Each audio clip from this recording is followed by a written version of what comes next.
Put together a little lecture and I make the class watch. Pacific Northwest, where we're blessed with Sasquatch. Like in the Himalayas, the abominable snowman, known to have strength more phenomenal than Conan. Discovered evidence of this endangered species. Footprints, hair samples, even stranger feces. Put a bad taste in your mouth like a glass of scotch. Some say it smells worse than an ass or crotch. In British Columbia, they're more than legendary, even though the skeptics claim he's imaginary. Eyewitness accounts that attract attention, while others can't decide if it's a fact or fiction. Is there an ounce of truth? I don't pretend to know. I'm searching for the proof, whether friend or foe. Got his own erotic novel, getting naked with ladies. What's the missing 411? Ask David Pallades. There's things that are not known. There's things that can't be known. There's things that won't be known. It's okay, you're not alone. There's things that are not known. There's things that won't be known. There's things that can't be known. It's okay, we're not alone.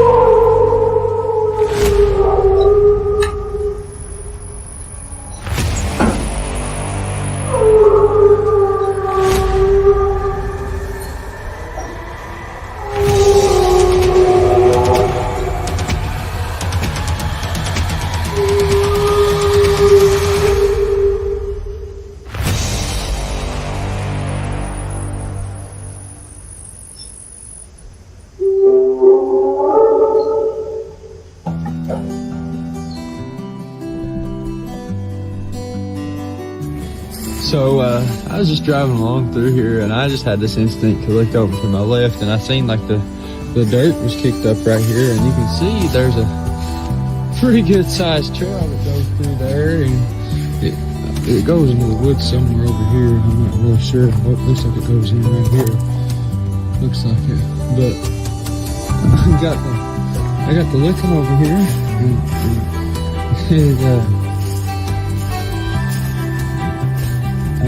I seen that it was just picked up, so I just wanted to start recording. I knew these walnuts are stacked right here.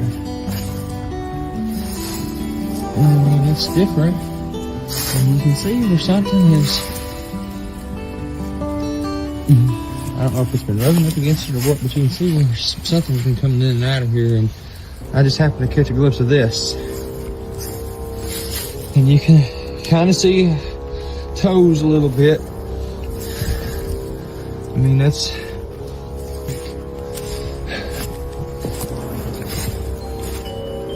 I don't know how it got kicked up, but my blood is pumping right now. I mean, that may be old, but I mean, you can see toes. You can see the toes. Yeah, they're just, that's what I understand. Look, what perfectly places walnuts on rocks? I mean, look, the walnuts just, they're scattered out everywhere. The creek's right there. If you see anything in the video, just comment and let me know. Oh my God. See, I mean, that is so, there's walnuts on these rocks. It's just, these Sasquatch have got to be busting them open on them rocks. I mean, I didn't even think to look on my way in and see if I seen anything, but now on my way out, it's just like there's literally signs everywhere. Oh my goodness. I mean, you can see the heel, and you can make that. There's the big toe, kind of the other toe. And you can clearly kind of make out the toes. I mean, it's still, my boots is a size 12, and look at that. That's not natural. Okay, look here, we got to look somewhat of a, I guess, I mean, that may be natural free fall, but yes. That is very strange. Those are broken off Is this a nest? Because all of this is broken limbs. I mean, look, this is broken. All of this is branches. Oh my gosh. And this is literally right off the road. And this is all branches that are broke and literally placed right here. Below this. This is O.R.D, Bigfoot Reports and Data.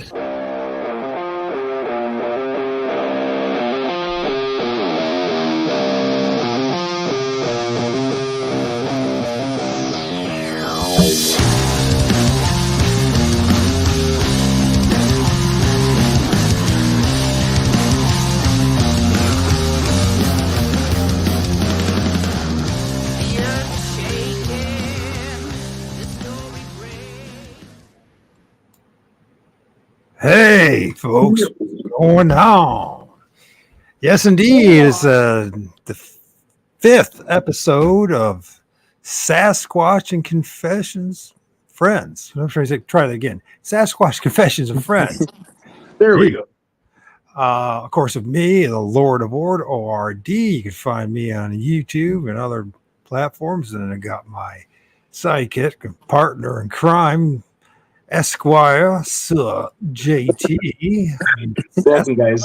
Confessions, and our oh yes, and I forgot my mini me is with me today. Yes, indeed, Chase the Ghost, and we have our new guest, friend Harley Owens. Yes, and let's check this out real fast. Let's get this going here. Oh yeah, one thing before I even get to Harley, I wanted you guys to know this. I started a new Facebook page, the Lord of O.R.D, and I asked you all to go there, subscribe, so that you know what's going on with SasquatCh Confession and Friends, and also our guests and what they're up to. Okay, so I'm just started. There's only 27 followers, so go there and subscribe, please. The graphs are evolving. They cannot be trusted. Here's Harley Owens. He has a Facebook page, so you can go contact him there. Also, he's got Bigfoot Reports and Data, and he's got 3,200 members in that Facebook group. Is that a group or page? It's a group. It's a group right there. So go join and check out what Harley's up to. You can see his videos and what he's doing out there in the field.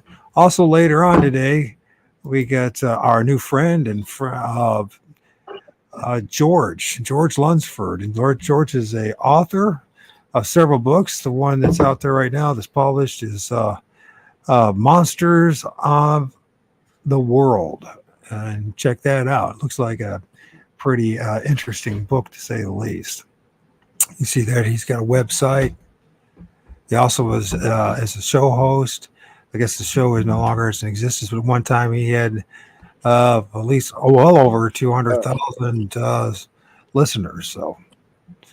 So this is, and of course, then we got SasquatCh Confessions, and this we'll probably be watching in the background. JT stuff, gentlemen. Thank you for joining. It turns out to be a powwow. Yeah, it's gonna be a pretty good evening. I've got a lot to talk about. Yeah, man. Tell us a little bit about who Harley Owens is. Well, I'm 23 years old. I'm a newbie to the Bigfoot researching, and I'm married to my lovely wife Gabrielle. We've got 3 kids. I have a boy, and I have 2 beautiful stepdaughters. My son will be 4 in July. My stepdaughter, Ivy, she'll be 4 in August. And then the other one, she'll turn 2 in March. So I'm a family man. I love my kiddos. There must be, you're a very busy man, too, then. If you're a family man, how do you have time to be being a Bigfooter? It's time consuming. It really is. I'm out there just about all day hiking the mountains and such. And, sometimes I just wonder if, because last Monday, you know, I had that encounter that really shook me up, and you know, Last Monday. yeah, Oh wow. yeah, it was a. I'll be talking about it here shortly, but you know, safety is a big concern to me. You know, I want to come home with my kids. Sure, you do. So, where are you tromping around and doing your research? In the Great Smoky Mountains National Park in East Tennessee. East Tennessee, famous East Tennessee. hmm So, what got you really? Why did you want to get into this? I mean, it's Well, kind of a bizarre well, thing to get into, isn't it? it is very bizarre. You know, if you'd have told me 3 years ago after I had my Bigfoot sighting, you know, if I'd been out here researching, I told you was crazy, you know, and sure enough, here I am. I've been doing it for 2 months now. Yesterday marked 2 months of doing it. So I'm Two months, dedicated. 2 months, or 2 years. 2 months of doing the Bigfoot field research. You only Wow. be 2 months for field research? Only 2 months? hmm No kidding. I started December 7th, 2023.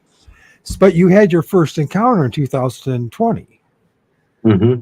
So that's interesting. So why did you delay the inevitable? The inevitable that you're going to Well, you know, bug. after that, that was an eye opener. You know, I mean, I'd be missing, and they'd cover it up for something else. You know, and I was like, well, I stopped deer hunting. You know, I loved hunting and fishing. I stopped everything outdoors. Scared you. Yeah, it It did. shook you. Yeah, and this past Thanksgiving, I actually went back deer hunting, and you know, that was a special moment. You know, I was like, I conquered my fear. You know, I came back out in the woods and I got hunting again, and I was like, well, I'm going to get to the bottom of this Bigfoot stuff, and man, it's been a roller coaster of a ride. In 2 months, you're gonna be learning a lot, bro. No, They're showing themselves to you now. yeah, like for me in 2017, like I started because my goal was to prove that Bigfoot was its government psyops and right and fraud. Right, within 6 months, I end up having my first encounter. So it's it does happen. Or other people will Yeah. spend 3 decades and never see a thing. It's quite interesting how that works. I had no Yep. idea. Well, I believe that they have ways to sense your intentions. You know, they can sense if you're good or bad. You know, and they'll only show themselves to you if they can trust you. If trust is a big word. You know, these things are so secretive. You know, you can literally walk right by one and not even know it. Oh yeah, 100%. Try to get your mouth closer to the mic, there, brother. Oops, sorry, my bad. There's much better, much better. Yeah, but like I said, you know, you could walk right by one and you not even know it. They're so secretive, you know, and I wouldn't even know that I had seen one, you know, until I went back and looked at my footage. You know, I utilize a back trail camera on my backpack, and I've caught some crazy things. Some crazy things, huh? So, I guess so you started having this encounter you had your first one in 2020. Were you actually researching or looking into Bigfoot prior to that? Nope, Or I was a skeptic. I was the biggest darn skeptic you ever was. You know, I laughed at people if they talked about Bigfoot. You know, I was one that made jokes. Did you look into it at all prior to? Same. So the impetus for you to get involved in this is because of your counter and all that. Okay. Yep. Well, let's get into that. Let's talk about your very first encounter in 2020 that changed your life. Well, at the time, I was working for an auction company. It was Tri-State Auction and Realty. We took out old sawmills, auctioned them off, and all that. So I was up there for 2 weeks. The week prior, before I had this encounter, I talked with the owner of this place, you know, and he said, watch this bear that's coming in here and getting in the dumpster. You know, I was like, well, okay, is he a pretty good sized bear? He's like, yeah, he's average size. He said, there's far worse things in these mountains than that. And that kind of stuck to me. You know, I was like, what's worse than a black bear, a black panther? You know, I joked around. I was like, okay. So the rest of that week there, nothing really happened, you know, and I was like, okay. So going on auction day was a Saturday, and my boss came up to me. He's like, you want to stay up here next week and help people load stuff that they bought? And I was like, yeah, I ain't got nothing better to do. So I was like, I'll just stay up here and do that. So auction was over, got wrapped up. They left, and I stayed up there. Sunday came around, and it was raining. And I was like, well, I'm just not going to sit in this hotel all day. I'll just go out there and get stuff ready. And, you know, I was just throwing stuff on pallets, whoever bought what, and I was just marking it off and setting it where it needed to be set so I can get it easy access and load it on trailers or whatever they had to load it on.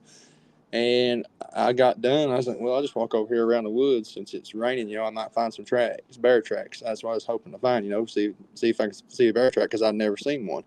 And I was like, that's not a bear track. I found a couple of tracks in there that was human-like, and I was like, that's odd. I was like, that's Bigfoot. And I joked in my head. I was like, somebody's out here playing a prank on me. And the next day, Monday, nothing happened. Tuesday, nothing happened. Wednesday was when everything changed, September 23rd. It was about 1:45, 2 o'clock. There was a guy who had come in there that morning, and I loaded his pallets up. He left, and he got in there daylight, so it was probably about 7:30, 8 o'clock, and nobody really came in there. And sure enough, 1 o'clock, 1:30 came around. I was sitting in the skid steer all day, and I didn't have no phone service, so I was just napping around, and I go to the service truck and grab Coca-Cola and a sandwich out of my cooler, and all of a sudden I hear this growlish grunt. And I was like, that's off. So I looked over towards the wood line. I was like, that's odd. So I went to go grab my Coke and my sandwich again, and I heard it again. I was like, what in the hell? So I looked up on the cliff face there, and there I seen something black moving across the ridge line. I was like, that's that bear. Well, I looked down, and by the time I looked back up, this thing was leaning out and looking at me. I was like, oh my God, that's a Bigfoot. And I was like, they're real. And I was like, if I don't get a picture of this darn thing, nobody is ever going to believe me. So what I did, I took my phone out and I snapped a picture, and almost instantly, right when I took that picture, my phone was just drained. I had like 70-something% battery, and I was sitting there looking at this thing. It was looking back at me, and it just turned and it went back the way it came and went on up in the ridge there. I couldn't really see it because it's so thick, and I was just sitting there like, I just seen a Bigfoot. And I was like, nobody's ever going to believe me. So I'm just sitting there waiting for my phone to try and come back on. I put it in the truck and I put it on charge. And I'm just like, come back on. I want to see if I got the picture. And sure enough, I got it. And I was like, this is crazy, And so that evening, right around dusky dark, probably about 8:30, 9 o'clock, I was getting ready to leave. And I was just sitting there. I was like, I'm going to see if anything happens, I was like, I might see it again. I didn't see it again, but I heard it. And let me tell you, those sounds will send chills down your spine. That first set that I heard, I have never heard anything like that. People told me that was elk. People told me that was coyotes. People told me it was coonhounds. Anything other than what it was. And I know what it was. I had spectrogram analysis done of this, and they ranged all the way up to 2,000 hertz. If it's remarkable. So do we have the picture? Did you give me the picture of that one? Mm-hmm. You did? Yep. All right. Do you have you recorded did you record the sound? Oh yeah, I've got them recorded. Oh wow. Do we have, which one is it that you sent it to us? Vocalization 1. I sent them to you and I labeled them. So the short one, the one that we Yeah. did in the intro. Okay, so we already played Yep. that. So. Yep. So if you want to hear the vocal, it's in the beginning of this video in the intro. So I did not. I have the other one set up. I didn't have that one set up. So Yeah, those other ones, that was the next evening. It was 24th, around that same time, and they were actually about 15 minutes apart, and they were just everywhere. I don't know how many of them there was, but there was a bunch of them. So which image is it that you sent me? It's up on a cliff face, and it's this dark black mass, and it's like leaning out from around the tree. Now, like when you were looking at it, how big do you think it was? Was it just like It was guessing probably, like? I'm 6'6", so I mean this thing was bigger than me. I'd say it was every bit 7.5, 8 feet tall, and it was about 75 to 100 yards away. I mean, it wasn't close, but I managed to zoom in and get a sense of size on the thing. I mean, I zoomed in as far as I could with my phone camera.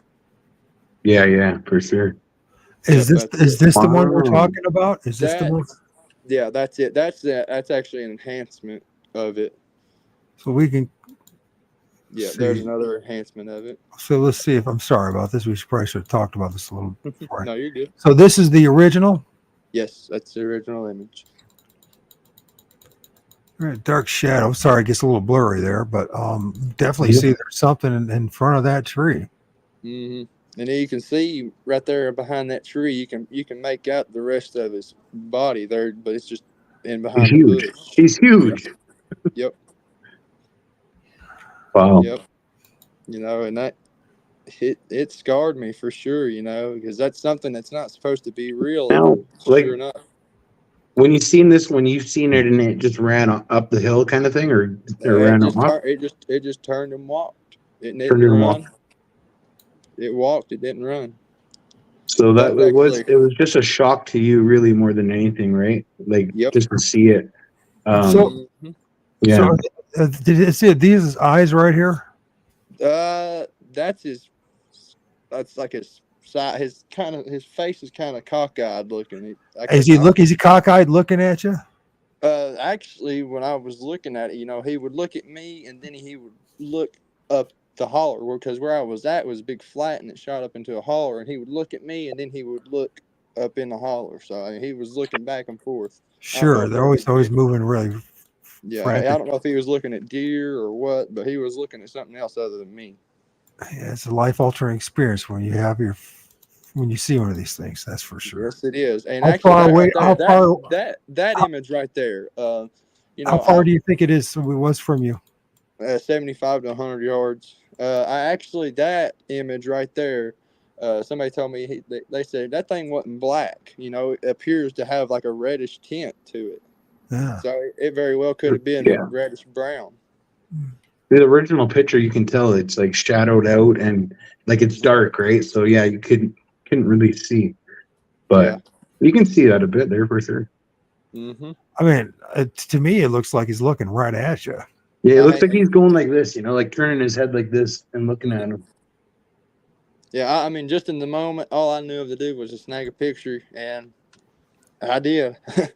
Because if I knew if I was going to try and get a video, it would have been gone. So I just snapped a picture. That was just going in, snapped the picture. Yeah, it's excellent. So, you know what happened after you saw? I mean, what did it do? It literally my phone got zapped, as they call it. Drained. Yeah. Imagine that. I had 70% battery, and it was just drained. And as soon as that instantly happened, that thing turned around and it walked off. Did you saw it walk off, or did it? I just made it. It just turned and went into the brush. It just turned and went to the brush. Was it making noise? Was it making noises when it turned and went into the brush? It sounded like it was making some noise, but it was just kind of really far off. Yeah. Okay. So you heard it moving through the bush and heading into the distance. It wasn't loud. It wasn't very loud, but of course it's 100 yards away, so it's going to be hard to hear, but. True. But they are pretty big, so they are, you whacking and bumping into these brush and trees, which I find fascinating. How many times I hear people's stories, including mine, how you don't hear jack squatch. Well, this one that we're going to talk about later. We'll get to that. Oh yeah. So that was your first one in 2020. Yep. So then, it's funny too, because I my encounters were on the same day-ish. Like mine was September 24th. I'd throw that out there. It's kind of a weird coincidence. Oh wow! Yeah. And, they talk about that, about things happening. I think it's. I'm telling you, August and July is. John A. Keel was talking about there's certain days, in particular UFO stuff and strange things in the sky. But I think it also probably. I replied to Bigfoot that on the 24th of the month, it seems to be around that date, it seems to be where the highest amount of things happen for whatever reason. So yeah, that's a coincidence. Yep. No, there's no such thing as coincidence in this. Now, do you think it was by itself, or do you think it was with other things? I guarantee you there was more of them. Is there anything going on right in here? I wasn't paying attention. I was focused on it. I didn't pay no attention to nothing else. I mean, there very well could be more in there, and I mean, it could be pareidolia, but then again, you never know. There's something seemed to be going on around there, but who the hell knows? You know what I mean? Not me. It's very shadowy, so and they do love the shadows. Yep, they sure do. But I mean, that's my money shot right there. I mean, you know what's amazing is how they're blacker than black. Yeah, blacker than the dark, the darkness of night. The color black. It's like this. They're even darker than, you know. You've got your cell phone here. You probably can't see it, but anyways, just look at anything that's black and then put that thing next to it, and it's even darker. Yeah. If there is a possibility of being blacker than black, that's what they are. So. Yep, exactly. Very interesting. So then, what did you do afterwards? So you had that encounter. And then what did you do the preceding months and years? Well, I never went back in the woods. I stopped deer hunting. I stopped fishing. I stopped anything really to do with the outdoors, and it had a huge impact on me. So what made you get back out there? What did you just have a moment where you're like, I got to do this, man? I had just a moment there, and I got down on my knees and I prayed. I was like, man, I got to get back into this, and sure enough, good Lord willing, I got back out there and got back at it. I went through depression and a bunch of anxiety and stuff after my first encounter. We're listening to you. We're listening. Don't just letting people see a little better image. It was very traumatizing to me. I had nightmares for months after that. I couldn't sleep. I lost a lot of weight. It was a huge impact on me. And I love hunting and fishing. I couldn't stop it. I had to keep doing it, and I just mustered up my courage and got back at it. My son has a question. What do you want? Yep. It's not like a question, but like, I don't get why people are so scared of. They're just de-evolved humans, No. I think in a way. He doesn't listen to his old man. That's for sure. This is where the rabbit hole comes in. And by the way, I don't blame you at all for feeling that way. You know what? It's still to this day. Every time you even get close to the woods, there's always those thoughts, you know what I mean, of the past, Yep. Although things have gotten a lot better, and hanging out with guys like JT and working it out, the psyche part of it and the psychological part of it's mostly the truth of the matter. Yeah, the truth of the matter is they didn't do anything to me, and they didn't do anything to you, did they? Exactly. Nope. So the problem was, it was just, like you said, psychological. Yep. They just kind of because exist. that's something that's not supposed to be real, but it is. That's right. They kind of just go like, Are you done? Are you done with that? Are you? Yeah. Okay, so let's be cool now, okay, bro? Or else I have to mute myself again. And strangest thing is, I'm the host, or the co-host. Don't do it.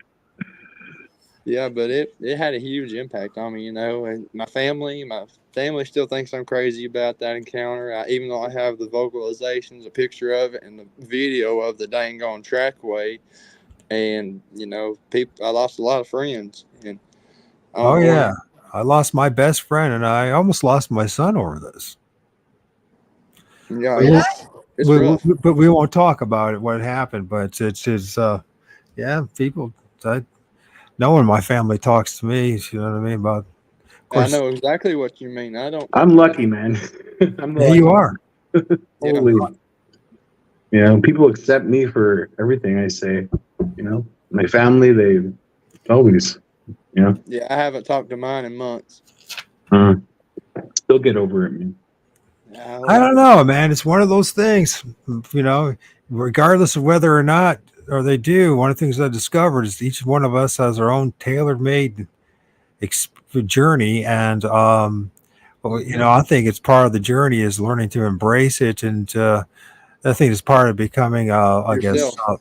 manhood or womanhood is to become oneself. That's right, right? Authentic self, right? Yep. Take away that mask that we've developed our whole lives, right? Like I watch my son doing that right now, right? At his age, right? He starts to create this fake facade. We all do it, right? And then something like Bigfoot What or happened? something like UFOs or aliens or whatever it may be shows up and reminds you that what a phony you actually are and how little you actually know about this world, right?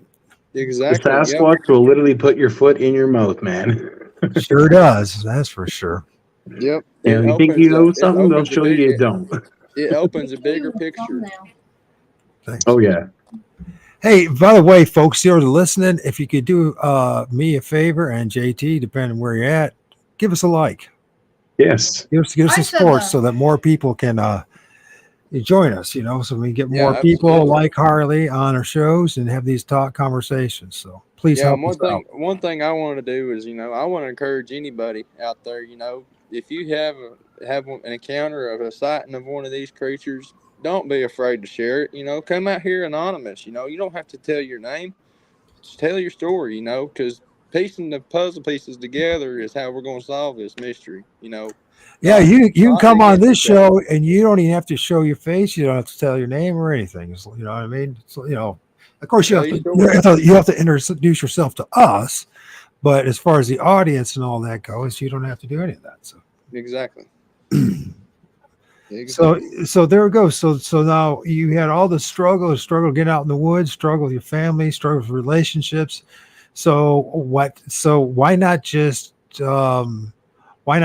walk away from this? Why not just to keep your mouth shut? The mystery is one thing that it really caught me. Is like, what really are these things? And this is where the big rabbit hole comes in. Everybody thinks there's something this and that and this and that and this and that, and I'm not going to get into that. But that's one thing that I'm really We'll trying get to into take that later. That's what we'll do. For now, Yeah. the question is, why not walk away from this? Why confront it? Why go for it?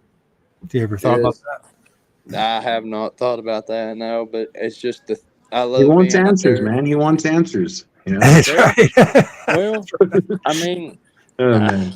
I really don't have an answer for it. I'm just fascinated by it, and Don't we all want answers? it's always a mystery, and it's always different. Absolutely. So now, fast forward ahead, then you have your second encounter, and when did that happen? That was December 14th, 2023. So that December, shoot, man, December what? Yep. 14th. There's a lot of stuff that happens. My second encounter, by the way, happened the same time period. And I keep running across people that in that time period leading up to Christmas and the winter solstice have, for some reason, encounters one way or another. I don't know if there's a connection but there seems to be some kind of correlation with it all. We're just talking December 14th. Bro, we're just talking less than 2 months ago. Mm-hmm. That's your second Crazy, encounter. man. How it works. It Yep. just escalates. Next thing you know, man. Yep. Like when my stuff started happening, it's over the last year. So much has happened, Yep. Not to just jump in, but it just keeps going, man. Oh It yeah. doesn't stop, man. Once they know, what is it, O.R.D? Once they know, and the game is on. Oh yeah. That's for sure.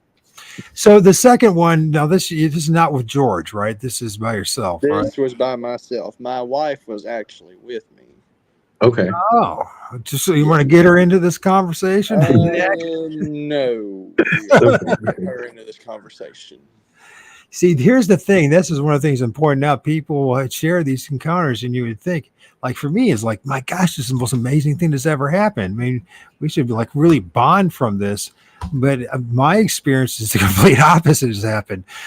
So far, people that I've shared encounters with or experiences with don't want really anything to do with it.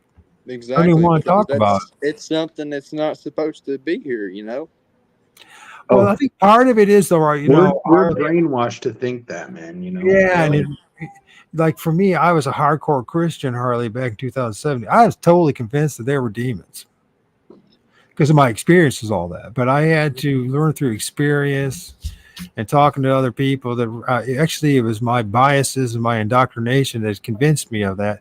And the funny thing is, once I stopped treating them or acting like they were demons or projecting this thought or this idea that they were demons, things actually started changing in my life. Oh, wow. Yeah. Really, honestly, they stopped, a lot of the weird stuff, the dark, weird stuff, that we talk about, right? And, the dread and fear, because that's, the first time in my life I ever felt dread and fear was in the second encounter in particular. The first encounter, I was so shocked there was no feelings, but the second encounter. That was my first encounter. I felt the feeling of dread and fear. But the Mhm. second one's totally different. Isn't that interesting? They're different. So what does that tell us? I really don't have an answer. Well, they haven't done anything to us, first of all, right? Physically. Mhm. And secondly is that, maybe some people talk about like there's like a spiritual activation type that happens. And it's like soul activation moment. That's like what I call it. That's what Mike says too. By the way, Mike will be with us.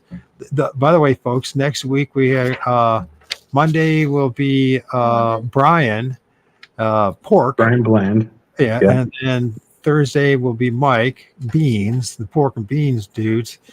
And by the way, when I get a chance to talk to Mike, I want to apologize. He prophesied that I would be an ambassador for Bigfoot. And here I am 7 years freaking later talking about Bigfoot. What the heck? Is that guy from Weezer? That's what we do, man. That's what we do. Okay, I was about to say, you're talking to a guy from Weezer? No. By the way, Weezer is the bass player from our area. So that's which, by the way, that's the introduction of the song that I'm going to use for the show next week from Weezer. Do you guys remember the song? No, which one? Pork and Beans is the best songs they ever wrote, man. It's excellent. Awesome. I'll check it out after. It's an excellent song. So Yeah. So anyway, sorry about this distraction. Let's talk more about this second encounter and what the heck is going on with you and your wife. All right. So this was 7 days after I had started doing my field research. My first time in there, I captured a couple of them on film, and I was like, well, I'll bring my wife with me this time, get us out of the house. The girls were at their grandma's, so we go and we park, and we're hiking up through there, and we're coming back out, and she said, look at that over there. She said, that looks like something out of a war movie. And sure enough, it looked like a dang gone blind. It was a bunch of sticks folded up together and a big old flat spot laid in it. I was like, something's been laying in there. And we were probably about 30 yards off the trail, and I seen something moving in front of me to my right, and I told her, I said, get back to the trail. I said, go back to the trail right now. I said, there's one right up there. I said, you see it? She said, yeah. She said, what do I need to do? I said, go back to the trail. I said, stand on the trail. And I said, if something happens, run. So I walked maybe 20, 30 more yards into the woods, and I can still see it out of my peripheral. It's walking back through there. And I turn, and sure enough, it comes out from behind the tree, and it crouches down. And the only thing I can see through the brush is its face. And I'm like, okay, and I'm making eye contact with it. I see it, and it sees me. It's probably 25 yards away from me. And I'm sitting here looking at it, and the trail's to my right. And almost instantly, right to my left was a loud snap.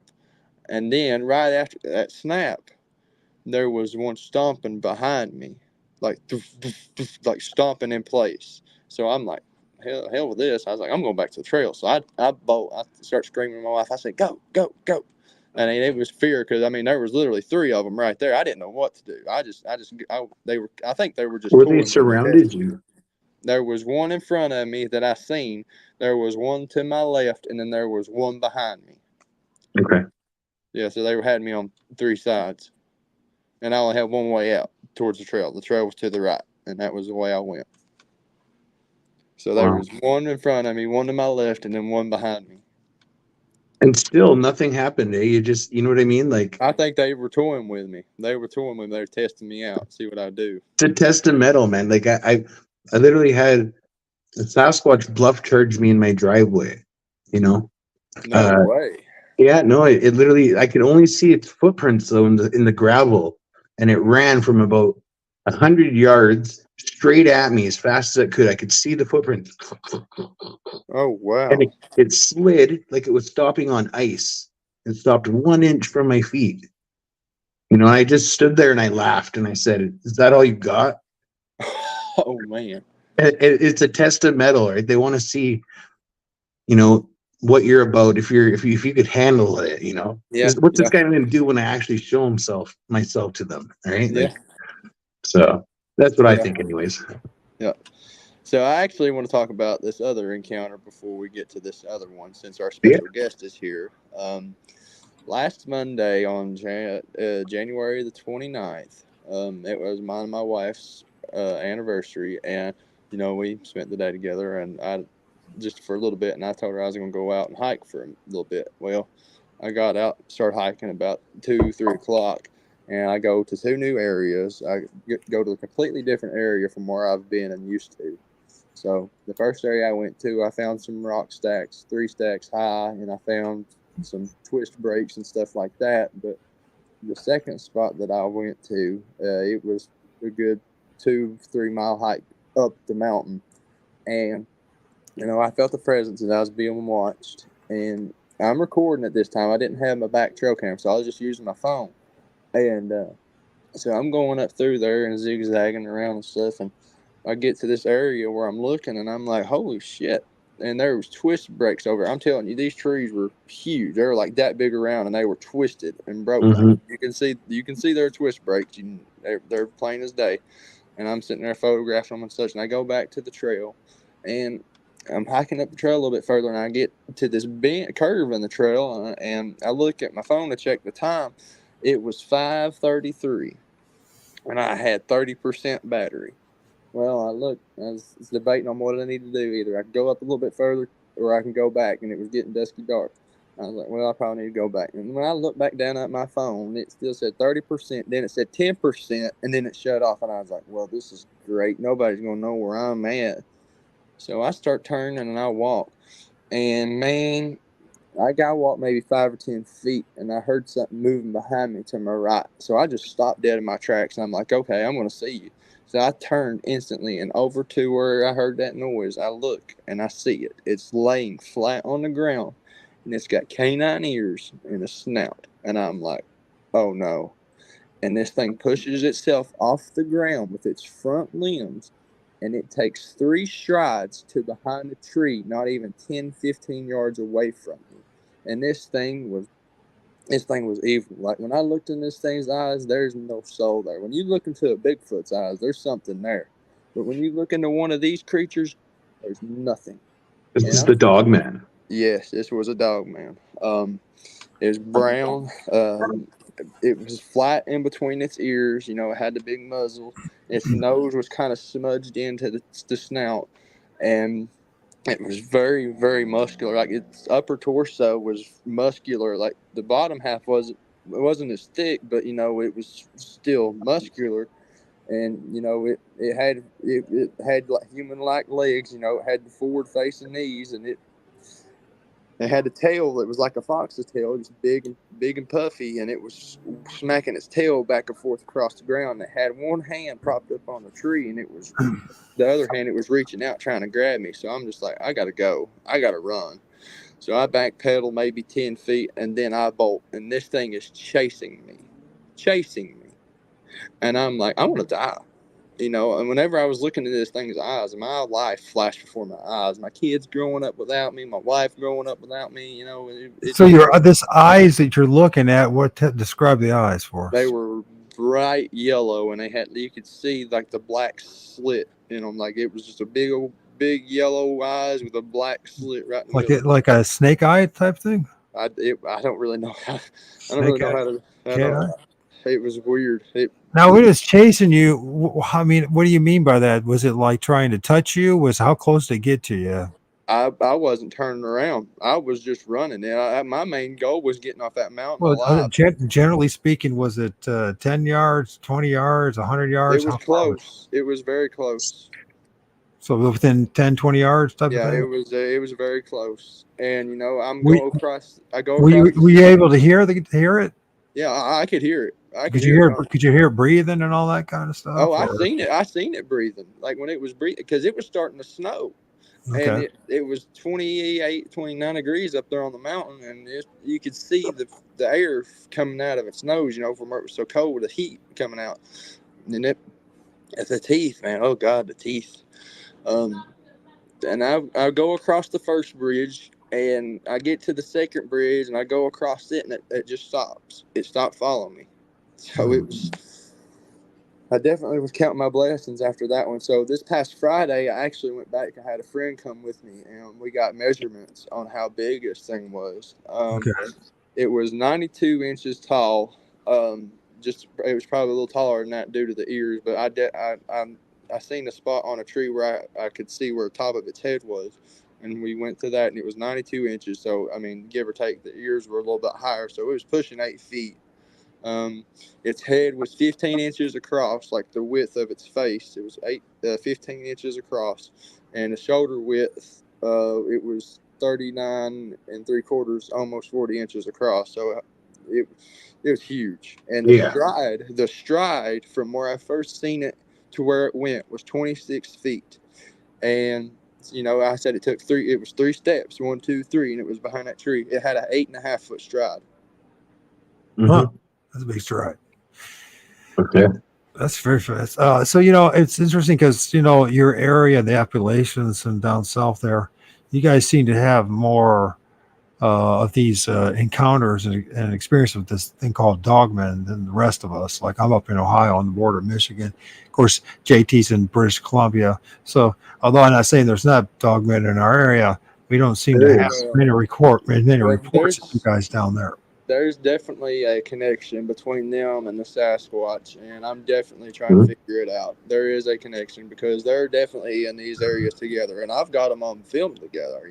Like there's one of a Dogman that I have, and not even 15 to 20 feet from the right of it, from my back trail cam, there was a Sasquatch. So they were right there together. Right.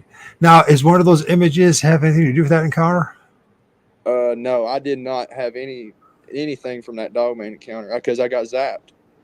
Okay. And the compass was going haywire on Friday when we went back. I went to that tree where it was at, and the compass was just spinning in circles. It's so fascinating because you hear this constantly with encounters with Bigfoot or Sasquatch, and then also with aliens and with UFOs and with paranormal. Well, electromagnetic fields. Yeah, but there's, how is that going about? That's the big question. You know what I mean? How is it happening? And, as far as, I have some sympathy and empathy for you, Harley, because my grandfather came from your part of the woods, and he was tormented his whole life with the ordeals that he had to deal with.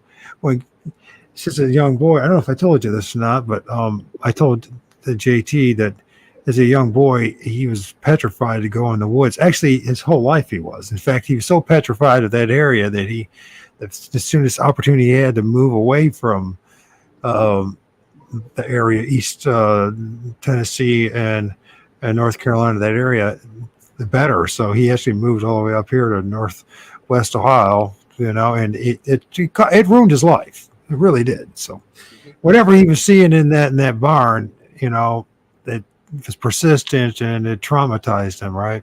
Mm-hmm. And he was dead afraid to go in that barn, and his siblings and his family made fun of him, even his own children. My father used to make fun of it because nobody understood, everybody just thought he was just, some silly little making up stories or whatever. Right. Mm-hmm. There's something going on down in your neck of the woods. That's for sure. There is a lot going on down Definitely. Because there's other things that I've captured on film I have no explanation for. I mean, they literally look like aliens. It's a lot of weird stuff. That doesn't surprise me. Usually if something is going on, you're going to have all sorts of encounters happening. Whoa, what's this? I don't know if I can show it to you. You guys probably can't see it. That's my son's. He drew this for us. That is going to be our new thumbnail. Right on. I figured he'd walk away soon. Listen to old people. There. He's in his room now doing his own thing. So, the other thing I want to talk to. Sorry, if you gentlemen. Caddy mentioned something about Mike weren't you tormented? And she was right. That second encounter that I had for 3 days with Sasquatch and the things that were associated with it certainly did torment me. It was a living hell for 3 days. It truly was. The irony was I kept on praying and praying, but it wasn't until I actually had enough. It's a long story in which, it's part of, I know you're writing your book, Harley, and I'm, thanks to JT, I'm writing my book as well. And, started it up again yesterday and just looking at it and editing some of the stuff. And I'm like, it was one of those things. It wasn't until I just had enough and exerted my own authority that it then ran away. And I got a confirmation too, because it wasn't just me that saw it. It was my buddy upstairs who just retired from the Air Force Reserves, and he just right now he's in Hawaii they paid him for his retirement. They paid for a month's vacation in Hawaii. Oh wow, nice, isn't it? So, but he saw it. He has a hard time accepting his Bigfoot, but he certainly, the way he describes it, sounds just like damn Bigfoot. So that's all part of the story too. But my point in all that is, and Caddy's right, is that I was tormented mentally, spiritually, but a big part of it was because of my own ignorance. If I would have known now, because you see, the people that were teaching me this stuff, whether it was in the churches or whatever, nobody knew what the hell they were talking about. Nobody knew what they just barfed out what everyone else barfs out, right? They read it in the book, or they got it from their pastor or the priest. They don't know what they're doing. And I didn't know what I was doing either. And I was, but I think it was an important lesson for me. And by the way, I have not had anything like that since 2017. Personal growth thing, brother. I think so. A big part of it actually is that. So, I mean, yes, but it didn't physically hurt me. Certainly it traumatized me. Certainly spiritually, it felt that way too, definitely. Right. But I think a lot of it was ignorance on my part. And I was calling on the wrong people for getting the wrong advice. And it wasn't until I exerted my own authority and said enough's enough that things changed. So I just wanted to bring that up, and I wanted to just take it away from you, Harley. No, you're good, brother. You're good. But at this point, what I'd like to do, gentlemen, is we'll play an audio of one of yours. We'll do be the second one that you gave me, and then we'll bring in George. And I think it's about time to share your guys' encounter. Yeah, it's close to that second hour, and George's been patiently waiting. He's still there, so thank you, George. We'll listen. We'll play this audio. That's one heck of an audio. You guys tell me what you all think. This is Chase. He's got his BB gun. Don't do that. I think that. Here we go.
Yeah, those were wild.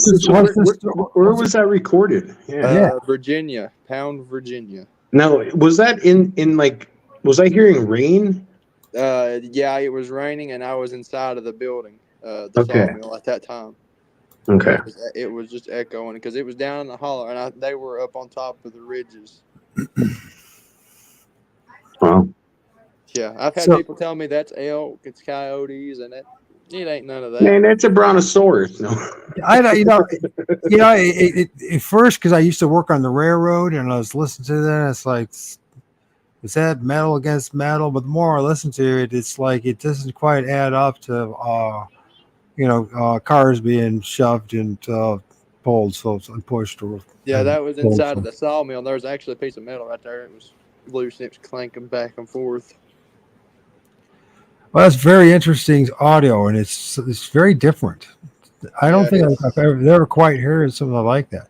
Now, where was it coming out of exactly? On top of the ridges, because where I was at was a big flat and a big holler, and it was coming from on top of the ridges.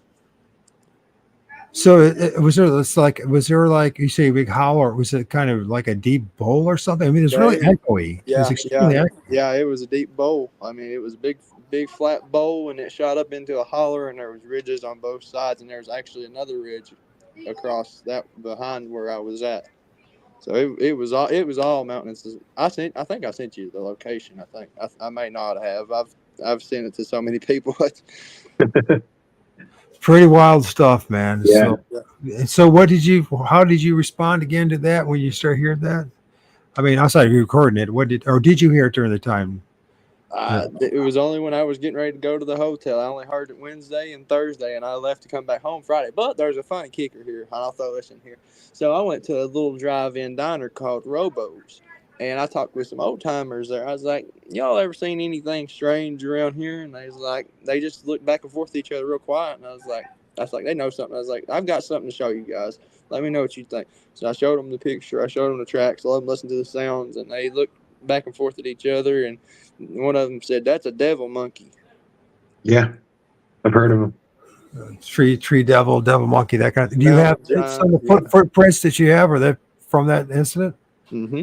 Yeah, that pictures? was the day after. Which pictures did we have? Did you send them to me? Yeah, I sent them to you. It's the video of that trackway that you've got in the beginning. That's the tracks. Yes. Let's see if I got some of the images here and see if we're looking at the same thing. Okay. Yep, that's him. Yep, and that is him. And you can see the outline there because that trail, there was a trail there, and I never paid no attention to it. But that trail leads up to where that creature was at. That trailway came down across the dried up creek bottom. And it shot up around to that area where it was at. Those boots, man. That must be fun walking in them boots. No, I regretted it because I brought them because it was supposed to rain all week and it didn't. So these are separate footprints. This is a different one altogether. And the video that I sent, that's the stride for stride, and those were the best ones that I can make out. Interesting. How many did you find? There was 4 or 5 of them that was there, but those were the best 3. But in the video you can see where I go through for the stride for stride, and that's the first one that I found because where it came across the creek, you can see kind of how it slid and just you can't really make out the rest of it because it's up underneath them leaves, but it came across the creek. So I'm doing it backwards. My apologies. No, you're good. You're good. Yeah, but that's the first track where it came across the dried up creek bed and it slid. You can kind of see how it slid right there. That's the day. That was Sunday whenever I was jokingly like, well, that's Bigfoot. Oh, yeah. You were talking about that earlier, right? Yep. Next thing you know, you're finding tracks everywhere. Yeah. Seems to be the case. Yep. That one you couldn't really make out good, but I think I had another one that I took that day, but there was like 3 or 4. Really weird. Really weird how there's the spot and then it's just like dead grass all around it. It's weird. You know what I mean? Like the footprint in a huge area around. It doesn't make any sense, does it? Yeah, that's I don't understand it. It was weird. It kind of does when you think about the way we think about Sasquatch, though.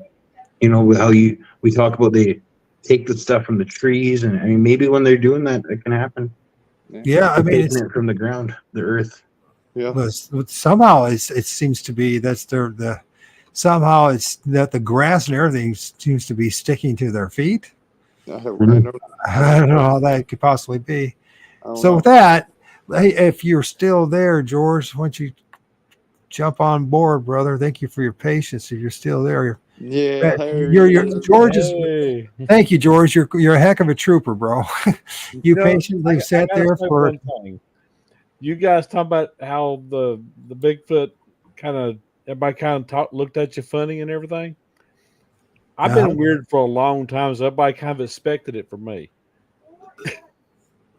Yeah, yeah. Well, I was weird too, but Maybe that's what's with me. now once you have Bigfoot encounters, now you become ultra weird. Don't you think so? I think for me it was everybody kind of thought, well, that's normal. It's George. Yes, George. That's just George. Yeah, That's exactly it. I'm pretty sure that's my Done a case lot of too. strange things. So once again, George, the reason we brought George is because Harley and George shared an encounter, and this is where we're going with next. So this would be a special opportunity that very few people ever get a chance to hear. Two people sharing the same encounter and at the same moment, in a live show. So Yeah, absolutely. don't forget to like. Don't forget to like the show, man. Don't forget, bro. People. Yes, everybody go like the YouTube show. And Both our channels. Both the channels. yeah, all the channels. Join my group and buy George's book. That's right. right. I mean, right now it's live on what 3 YouTube channels? Or is your Facebook? Yeah. And also X as well tonight. No, it's not on there yet. I need to get it on there though. I have to do a couple things still. We got 4 platforms right now. Yeah. It will grow. So, gentlemen, who wants to go first here? Since George is the elder, I'll let him lead this we'll let George discussion. introduce himself here. I He's am the expert, the definitely pro. elder. Yes, That's right.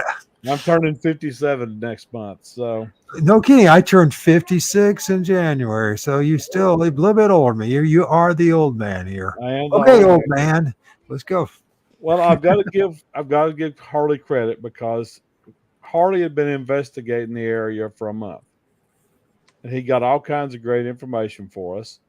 So me and the team, which was me, Robert Effler, Michelle Effler, and Harley, went over to check this place out.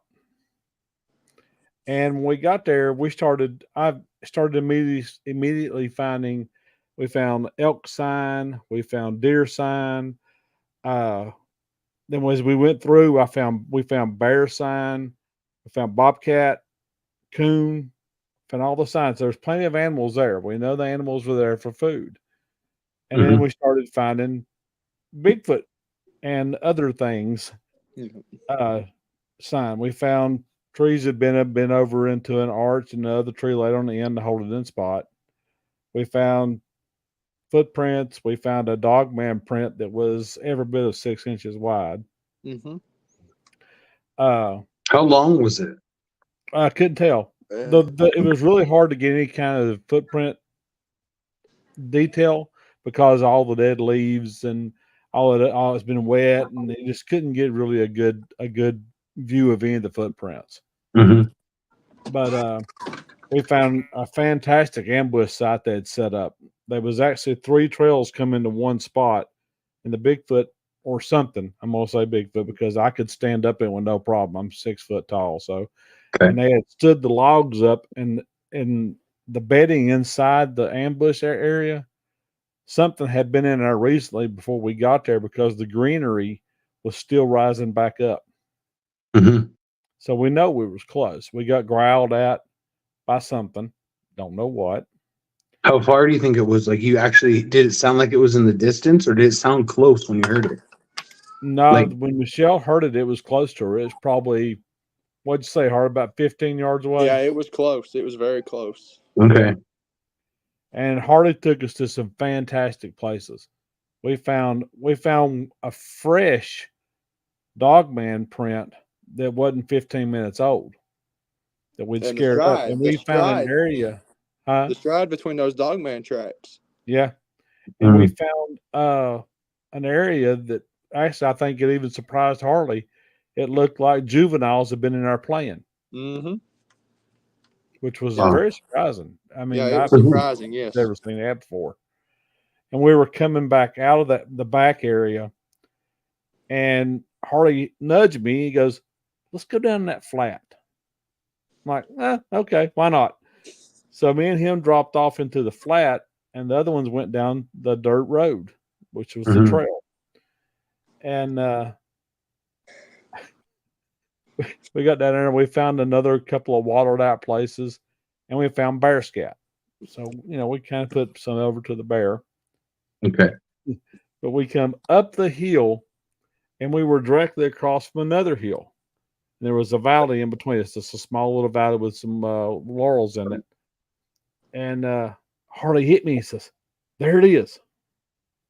I look. I said, "Harley, that's a shadow, man. There's nothing there." He said, I'm telling you. And the funny that Harley's great. I love the kid to death. He's hilarious. Because the more excited he gets, the more he vibrates. So I'm the he's same way. vibrating. And he's like, "That is it. That's it." I said, "That's a shadow, Harley. It's been snowing and everything else." He said, "Wait right here." I said, "Okay." He said, "Now keep your eye on the shadow." So he takes off down the hill towards the laurels, I guess, to get a better look at this thing. He gets down probably 12, maybe 14 feet, and he steps on a little limb.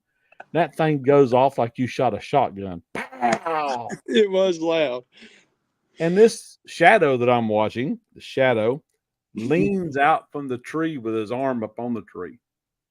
I can see this creature from the waist up, and this huge arm on the tree. I can see the muscle outline from the light behind it, and I see the hair on top of its head. He has like 4 or 5 sprigs of hair on his head.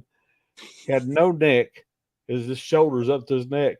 And I got real excited, which was probably stupid, because what's the first thing that goes into my mind? Let's go get it. So I'm not smart enough to be scared of this thing. So I take off, holler, "Oh shit." And I take off down there. I catch Harley, and we both come up the other side. And of course, the creature was gone. But the creature was smart enough. He had the perfect hunting spot. He had the big tree he was beside of, and there's another big tree. He had laurels here, laurels behind him. So nothing could get to him except for that one spot where we were at. And we get up there where he was at, and there's a little mound of dirt. It had 3 perfect toe prints. And you could see where the little toe was, you could see where the big toe was, but they didn't make a good print. No. And I'm looking around this tree where this thing was at, and I see the limb where I seen the head at, and it's 2.5 feet above my head. So we get real excited then. And and this thing had an opening all the way down about 20 feet that you could either drop off to the left or right. We get to the end of that opening, and our radio goes off. Harley answers the radio, and the guys down the road hollered, "What are you doing? Something's tearing the woods up." And it just scared up a bunch of birds. So once again, we go, "Let's go get it." So we charged down from the left side of the hill into a thicket that you couldn't see 3 foot in front of your face. It was horrible. It was bad. Hey, we had to army crawl through some of that stuff. It was bad. It was. And I gotta give him credit. That kid can get through a thicket a whole lot better than I can. He makes a good trail. Well, when we went down, apparently the Bigfoot had seen them on the road, on the trail, and it just curled right back in behind us on that hill. I guarantee that's what he done. I think that's what he done. But we got through the thicket and everything. We were both still pretty much vibrating from that point on. Oh, yeah. So you could see it, like you actually watched it do its thing, move around. You could see its muscles and like the body. I could see it was. You got a good look at it. You got a good look at it. The arm, we were the muscles in the arm, because it was like it was straining to see him, because it heard the pop and it was leaning over to see where he was at. And from the waist up, I could see it real good. I never could see any kind of facial feature thing from that far away. But Harley's a good investigator. He really is. He's a sharp kid. Cool. Yeah, it was a special moment, that was for sure, to share that with George, him having never seen one and then being right there with him, and that was special in itself. I was tickled to death. And when did that one happen? That was January 7th, 2024. Yep. Just like 2 weeks ago. Or whatever. Last week. No, last month. Last month. Wow, man. That's interesting. I'm in January. I'm sorry. You said that was January the 7th, right? Yep. How close are the things to you? 20 yards. 20 yards. So that's like, what, 60 feet away? Yep. We was on this hill, and he was on this hill. He was right directly across from us, because that valley was just shallow. Now, did you guys, if I'm not mistaken, you said you didn't hear him though, right? You didn't really hear. No. You saw, but you didn't hear much. No. Did you hear it when it walked away? It left, right? It didn't stay there, right? No, it left. No. We never heard it because, of course, we was pushing through laurel bushes, so we didn't ever hear it leave. All right. So that could be on the road did. Yeah. And now this was behind a big old tree, right? What kind of tree was it again? I think it was a big oak. I think. Was it oak? I think it was an oak tree. Yeah. I just seen a shadow lean, so I was kind of focused on more. Well, initially, whenever I first seen it, I seen it on my peripheral. I was like, "That's got to be one." Then I seen it move, and I was like, "Yep, that is one." That's what I told George. I said, "There he is." I said, "He's gonna peek out from around that tree," and then sure enough, he did. And I was like, "There he is! There he is! You see him?" And then I go down there, and I literally step on that branch, and it literally sounded like a shotgun. It was wild. I don't know if it was so quiet that it sounded louder than what it actually was. But when that thing leaned out so far just to see where he was at, that's the only way I would knew he was there. To me, and I'm not mistaken. You gentlemen said that you did not see any of the facial features, right? No. We had a lot of sleet and snow that day. Yeah, it was very cold. Sure. And so where did he go? I hope he comes back. Uh-oh. Well, you're still here, so you didn't see any facial features, which is quite common, and then I do not know what happened. That was very strange. I just heard something, and then my phone just shut off. I don't know what happened. That was weird. They're coming after you, Harley. They're around right now, brother. Well, I think they are. Just wave to him, Harley, and say hi. Don't worry about it. Yeah. Ocio.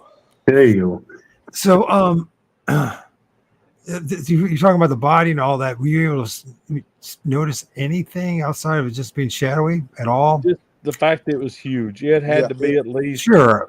What, 4.5, 5 foot across the shoulders. It was. Yeah, he was every bit of it. He's every bit before about 8 sheet of plywood.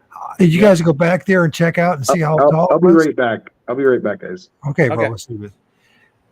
I need to, yeah, but that where we've seen it at, it's close to an area that I frequent, and I need to check that out. Yeah, so next time they come up, yeah, we'll definitely get that done for sure. Well, one thing I discovered in my journey is that the odds of them being in that same spot again are slim to none. So don't worry. Well, I mean, just to get a size reference, because I mean, where the top of his head was. No, that's what I'm saying. If you're having hesitant about seeing the thing again there in that spot, the odds are slim to none that you're going to see it again in that spot. So. Right. Well, the weird thing is the spot we've seen it in, with all the activity and stuff he's reported to us, and what we've been noticing, there's a lot more going on up there than just a casual Bigfoot passing through. There's some kind of there's a caves or something up there, and I think they're birthing up there. I believe that I have captured several smaller ones on film. I have they're smaller than the other ones. They're little. And now, are any of the images that I have here associated? Yes, there is a white one. They're not with that encounter. No. I was not filming that day. I told myself I wasn't going to. And the camera was the farthest thing from my mind. I understand, my friend. I understand. Every my encounters, it's the same way pretty much. Although my second encounter, I still filmed some stuff, but I still did that. But that's another story for another time. Yeah. So, what do you think now, George? After all these years, never having an encounter, you never had a sighting either, right? Not of a Bigfoot, no. And it was fun. It was great. It was. Oh, there's a guy that wrote a book about monsters here, and you finally get to see one. I did write about there's 104 different Monsters. creatures in it. What do you got, man? What do you got? Let's hear. I've got creatures from a tree that will eat you in South America to strange creature that wiped out a bunch of Russian scientists in Antarctica to Now, what would that be? vampires to giants. We'll sea definitely have to creatures. have you come back on in another show and we'll talk about this stuff. I don't want to. Yeah, this is Harley's show. That's right. I'm just here to help you. It definitely is Harley's show. So, but I do appreciate you helping out with the story. So, I wanted. So, how has this changed your guys' life now that you had this encounter? Anything different? What do you guys think Sasquatch is? Like, That's a good question right there. I think because of the fact that when the Indians crossed over the bridge, they talked about the white giants, and they attacked them and forced them out. They said they killed them all, but what I think they did was flee into the caves. And basically, these are the descendants of the giants that were here. okay. Because they took a Bigfoot casting, and over in the Lovelock Caves in Nevada, they actually took a sandal from a giant that they found there, and the casting fit perfect. Oh, wow. So for me, it's it's an ancient, tribe that was here, and it's like that all over the world. There's ancient civilizations that has been pushed out, and they just reverted back.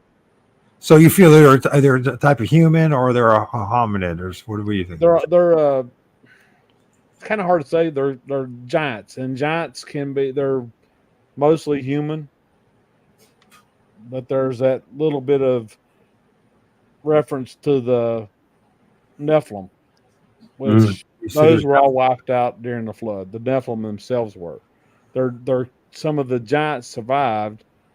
Supposedly, from what I've read, they found that some of the giants may have survived by going into caves with air pockets in them, so that the water only goes up so far and it's locked out by the oxygen bubble. That's where that is. So, but there's just too much stuff that points to that for me, at least. Now, somebody else may have a better idea. Okay. Harley, what about you?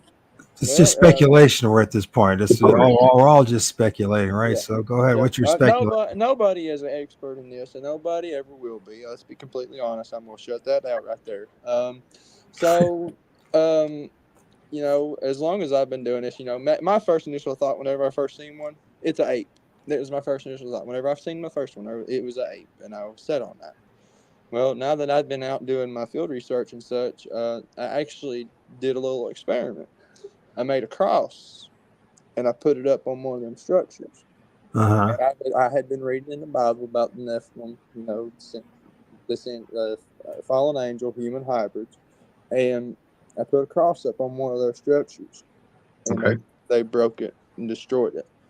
And I started reading into it more. They're either Nephilim, or they're some way somehow tied into Cain and Uso and all. So what do you do, Harley, about all the other people who put up crosses and they're still there?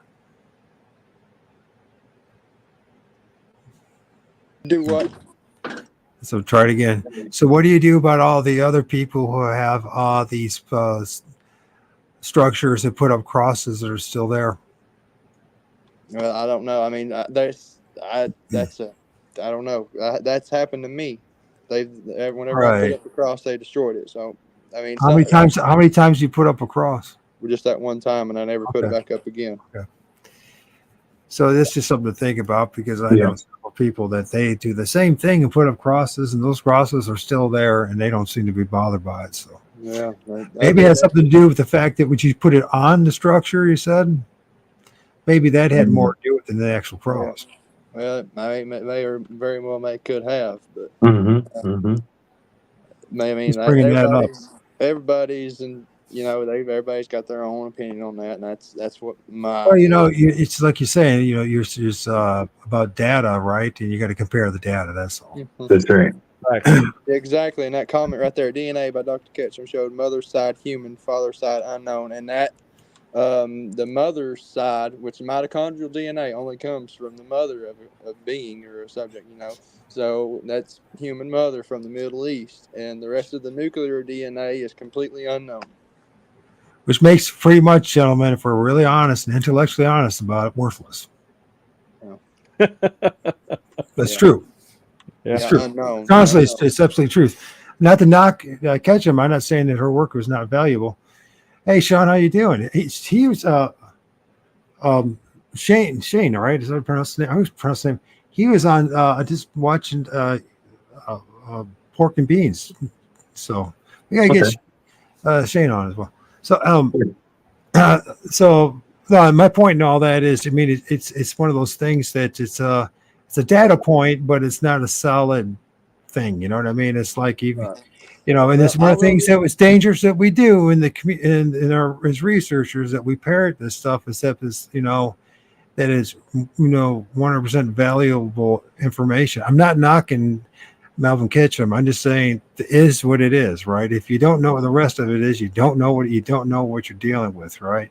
Because there's so many other variables in which happens, that could happen, in which, if all you got is supposedly some female human DNA in it, there's female humans that are involved in all that too, right? And the best of their ability, you never know what the variables are. So I'm not knocking you. I'm not knocking anyone. I'm just reminding us that I don't know how useful it is at this point. There's lots of stories of them taking females and. There's quite a few of them where they've got impregnated. So what about the ones where we don't hear about that have been taken? So maybe that's how the DNA is getting mixed in with the females of our breed or like humans, right? Like, yeah, they're interbreeding with human beings. So of course the child Sasquatch that comes from that is going to have female DNA, right? Some of it would, but that doesn't ever seem all of it would. And there's another thing about those things. No, not all of it, but some of it. So we could be dealing with multiple different things here going on, different beings and all that kind of stuff, with different genetic lineage and pools and all that kind of stuff. So I'm just bringing it up. I'm not knocking Harley or you or any of you guys, and just reminding that it's a data point that's way out there right now, and it's not solid for leading us directly to what we're dealing with. So that's all. Well, the only way we're going to know for sure is they put one on a slab.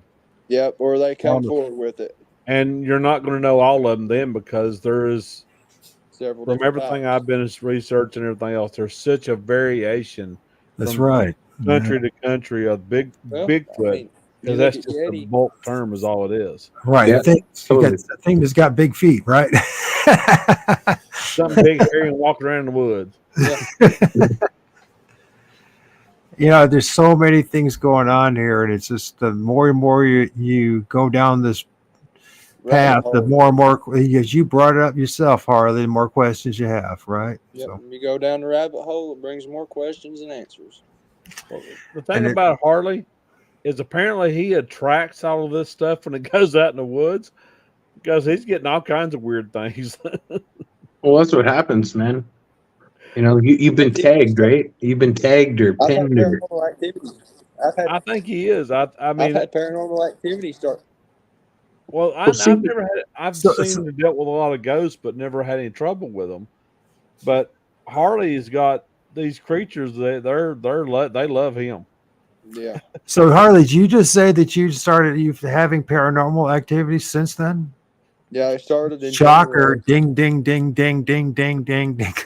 Buddy, you got Sasquatch coming on. They're coming not after you in a bad way, but they're gonna start showing their presence to you in all sorts of ways, man. You might get and more than Sasquatch Sasquatch JT is gonna show up. Oh yeah. Yeah, it's more than them already. So the why thing he is, done me the in. thing Take is, somebody with him. the thing is though, what I discovered from my journey, and it gets everybody's journey's different and how you handle it, right? But I think it's more about them letting you know that they're real than it is about them trying to torment you. Now, it scares the living hell out of you to go through this stuff until you kind of get used to the idea that there's other things around you. The thing is, what I discovered, at least for me, is that, and it's nothing that I did anything wrong. There's nothing, because this happens to everybody. They're all over the place, right? There's these interdimensional realms, these parallel universes are all around us, whatever you want to call it, whatever it is. There's all sorts of things around us, regardless. And they don't do anything to us. But once in a while, for some reason, they show up. It's all here. And I find this parallels, and George, you might find the same thing.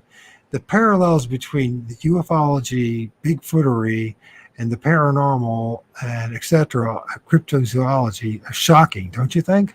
Oh yeah. It's all intertwined. There's definitely something that connects them all. That's for sure. Yeah.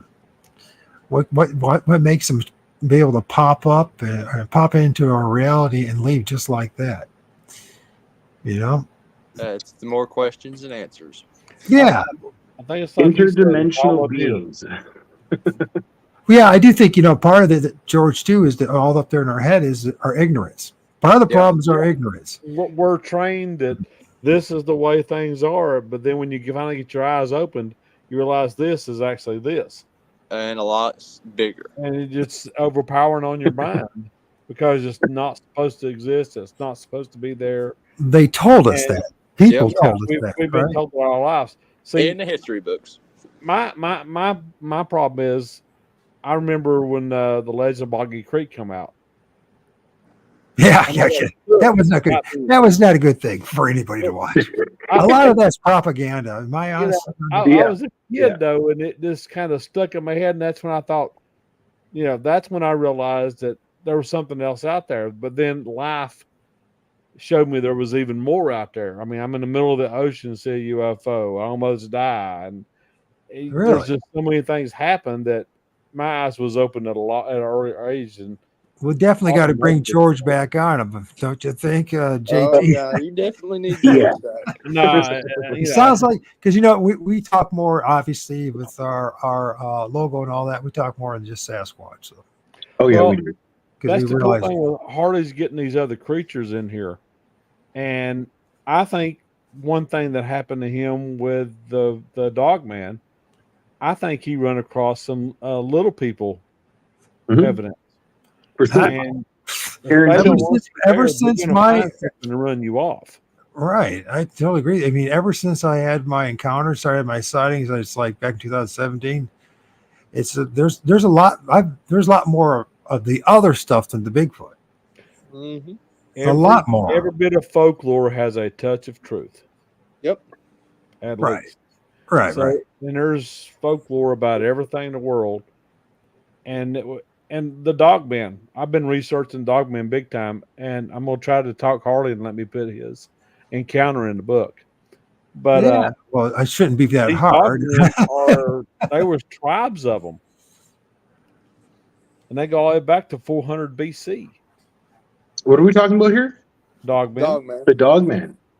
Okay. Where is this report coming from? Like, where are you getting that from? Marco Polo actually wrote about them in his adventures when he was traveling the world, and he was taken to a tribe of them in India. Yeah. And they was over 120,000 strong. Wow. And even St. Christopher was considered to be a dog man until they changed his image. Really? He was actually drawn as a dog man. He was 7 foot tall. Wow. It's kind of interesting. What do we got going on here, Harley? What is this thing? Is that a face? Is that a Sasquatch, my friend. Now, what's the story behind this? That was my first day in there doing my field research. That was December 7th, 2023. That's from my back trail cam. Okay. He's just. I see some pretty dark eyes there. I see a nose. Apparently, looks like it has about a head and a forehead. Cone-shaped head, and his hair is kind of toughy looking. Notice it's very green too, like it blends into the leaves. Translucent, cloaked. Yeah, he's cloaked. I never seen him, never heard him. I didn't even know he was there until I went back and looked at my footage. Mm-hmm. It happens. That's how it happens most of the time, right? Right. Yep. When you see it, when you actually have the encounters and see it, your camera's not ready. And when you do filming, you didn't see a darn thing. And that's the funny thing is, when I had my encounter, I literally pulled my shitty old phone out that I had at the time, and I zoomed up on her. But it was, even on my shitty old phone, it was just blurry looking. So I didn't record it. I didn't do nothing. But I mean, I didn't want to. I was just trying to see her better. Uh-huh. Yeah, but that right there got is one picture of a Dogman that's incredible. So what do you think? What do you think this is, George, from your experience? That picture right there, that's a Bigfoot. You got a Bigfoot, okay. But he's got a picture of a Dogman that it's incredible. It's a great shot. What's going on here? What's going on here? There is a Sasquatch that was standing right there in that area as I'm going through that field. You can make out the side of him. He's got his eye closed right there. That dark little line right there. He's got his eye closed. That's like his side profile right there. You see this side profile? Okay. Yeah, like his like little black line right there. He's got his eye closed, and in one of them, you'll see he opens his eye. You got multiple images of the same thing, right? There's 8. Those are 8 still captures from my video. Right there is where he moves a little bit more. Is he looking at you? This one? Oh yeah, he's looking at me now. He's brown and he's got like a lighter brown face. He gets killer pictures. I think this is the one where he opens his eye. Yeah, that's the one he opened his eye. You can zoom in, you can see his eye. Zoom in more, O.R.D. Yeah. Yeah, zoom in more. Oh yeah, you can see his eyes, his nose. Yeah. That's his eye right there. All I see is pixels. That's my son. Well, he's being honest. That's all I can see too. But that doesn't mean there's not nothing. I can see it. I can see what you're saying, Harley. 100%. You're right, my son. Honesty is the best policy. Definitely. But I've been in that area. I've been in that area for 2 months now, and that is not a stump or a tree or anything that's been there. You know. Yeah, well, it definitely looks like you filmed something. That's for sure. How big do you think it was? That's a big boy. I don't know how big, but he's big. Oh, here's that's a bottom right there. That's actually the bottom that me and George went into where we had that encounter. That's right here? That's that bottom. How can you tell that's a Bigfoot? That's the top of his head right there. I know, but I know one thing is there. Is he looking at you right now, isn't he? Yeah, he was standing up right That's there a pretty in that area. good one. He looks like down. a bear. A bear? Yeah, just like with the perspective, with the eyes. I don't know how you got a bear out of that, boy, but you could try a little harder, man. Go look at some bears before I say that. Go look at some bear pictures, okay? Just see its eyes. I don't know. That's the honest answer. I don't know. That's a very honest answer. So yeah, there seems to be more than one thing going on in here too. What's going on in here? There's Bigfoot, there's Dogman, and there's definitely some other strange things in there. In the picture I'm talking about. Well, yeah, I never really paid much attention to the rest of it. Just that big one that was right there. Because there seems to be something going on here. Should have a face. It looks like it's it almost looks like if you pay real close attention, he's even got his fingers right here, one hand, and he got a finger and hand right there. I don't see anything. At least, no, you have to really look at it to see it. But there's something going on right about here. Structure. You can see see this like sausage looking thing there, and the sausage looking there, and the sausage looking. Oh yeah, that does look like a hand, don't it? Yeah, sure it does. That's strange. It is. Well, that's when to give you a little bit of advice from experience that you need to start looking at hands in those trees. That's very strange. Did you hear what I said, Harley? Yeah, I heard you. You need to start looking at the hands because that's going to help you identify the thing. Because a lot of times these things they'll help find them, and you'll start to see that these hands, and they're pretty clear. You can find hands with fingernails and everything. So it's up to you what you want to do with what I just said, but Right. it does help you find stuff. You start paying Yeah, I'll attention. definitely take that into consideration. I do believe you guys saw this. I'm just gonna be very honest with. I'm gonna just be very honest and critical. So That's all right. My son's my number one troll, and he's also. I'm not trolling here. I know you're not trolling here, my son. but by the way, it's not unreasonable what you're saying. You know what I mean? It's just like until you train your eyes and have your experiences, you're not going to see the things that we see for the most part. I do see the head. What's going on here, Harley? That's him. He's still moving around in that area. So that's just the top of its head. Okay. But that was him moving from frame to frame, and I managed to get the still captures of him. That was it. That was when was this again? Picture. That was the 17th, December 17th. Okay, so that was just, I mean, a couple months ago. Yeah, but is that when you started to do it? Is this your first day, Joe? My December 7th was my first day. Oh, okay, that's right. Then it was a 7 in there. So that kind of looks like an otter. Which makes about much sense. I mean, that's how my journey was. When I started going out, things started happening right away. I mean, right away. Didn't you meet that Indian? And actually, that, you know, as far as interactions, encounters, and sightings, that first year in 2017 was the maximum point, the high point of all that, right? And since then, it hasn't been quite.